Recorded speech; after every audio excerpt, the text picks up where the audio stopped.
Human rights is, geez, that's a good question. Human rights. Well, that's a tough one. Wow. I don't even know how to give that a definition. I would probably have to do a little bit of homework or something. Any right that I think just as a normal, human, The rights that humans have. that's a very large debate. Tú le puedes preguntar a 20 personas y te van a dar 20 diferentes opiniones. Non saprei, è una domanda complicatissima. We just take them for granted that they're there, but we don't even consider what they are.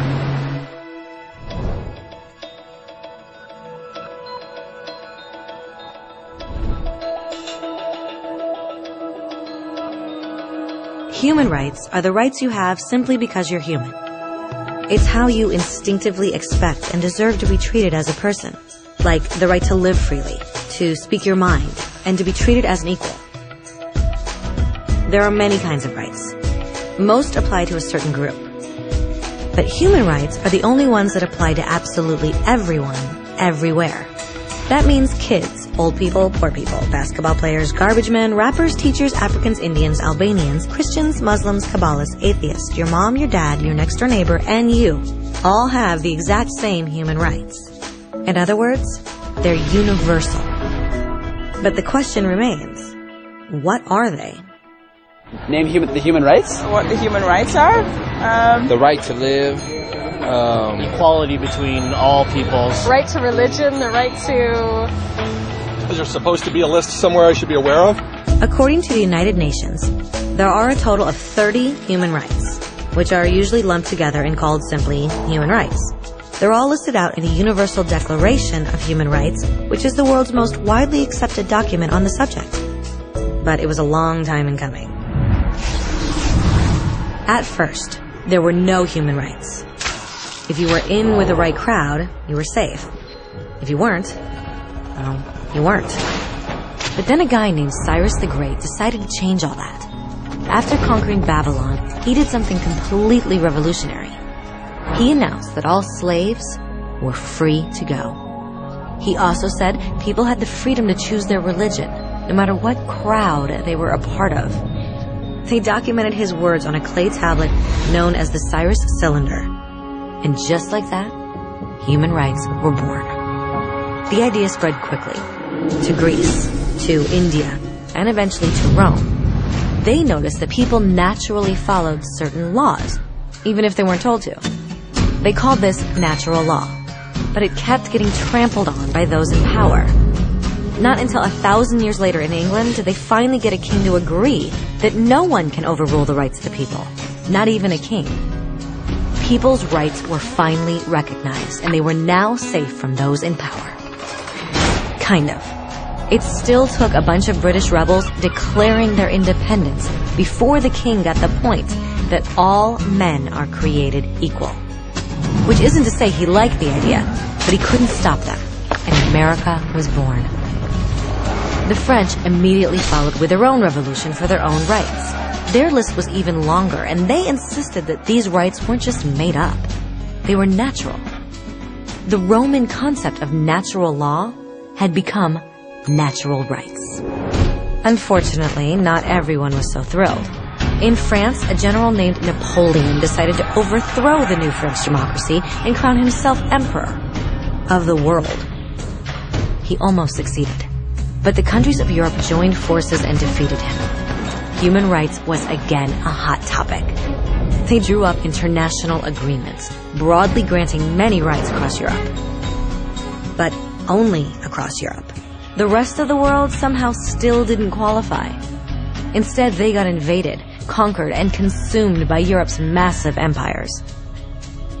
But then a young lawyer from India decided enough was enough.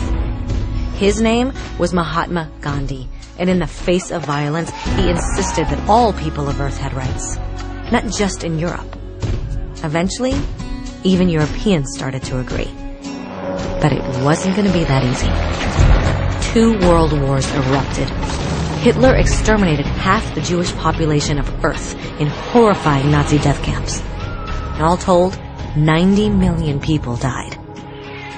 Never had human rights been so terrifyingly close to extinction. and never had the world been more desperate for change. So the countries of Earth banded together and formed the United Nations. Their basic purpose was to reaffirm faith in fundamental human rights, in the dignity and worth of the human person. But what were human rights? Were they the proclamations of Cyrus, the natural laws of Rome, the declarations of France? Everyone seemed to have a slightly different idea of what human rights should be. But under the supervision of Eleanor Roosevelt, they finally agreed on a set of rights that applied to absolutely everyone. The Universal Declaration of Human Rights. The French concept of natural rights had finally become human rights. So, in summary, at first, only a few lucky people had any rights, until one of those guys decided, hey, other people should have some rights too, which was great, except not everyone agreed. And it only took a few thousand years of fighting and declarations and more fighting until everyone finally agreed that human rights should apply to everyone. And they all lived happily ever after. Except for one little problem. If people have the right to food and shelter, why are 16,000 children dying of starvation every day? 1 every 5 seconds. If people have freedom of speech, why are thousands in prison for speaking their minds? If people have the right to education, why are over 1 billion adults unable to read? If slavery has truly been abolished, why are 27 million people still enslaved today? More than twice as many as in 1800. The fact is, when it was signed, the Universal Declaration of Human Rights did not have the force of law. It was optional. And despite many more documents, conventions, treaties, and laws, it's still little more than words on a page. So the question is, who will make those words a reality? I have a dream today. When Dr. King marched for racial equality, he was marching for rights that had been guaranteed by the United Nations for almost 2 decades. But still, he marched. When Nelson Mandela stood up for social justice in the 1990s, his country had already agreed to abolish such discrimination for almost 40 years. But still, he fought. Those who fight today against torture, poverty, and discrimination are not giants or superheroes. They're people. Kids, mothers, fathers, teachers. Free-thinking individuals who refuse to be silent. Who realize that human rights are not a history lesson. They're not words on a page. They're not speeches or commercials or PR campaigns. They are the choices we make every day as human beings. They are the responsibility we all share to respect each other, to help each other, and to protect those in need. As Eleanor Roosevelt said, where, after all, do universal human rights begin? In small places close to home. So close and so small that they cannot be seen on any maps of the world.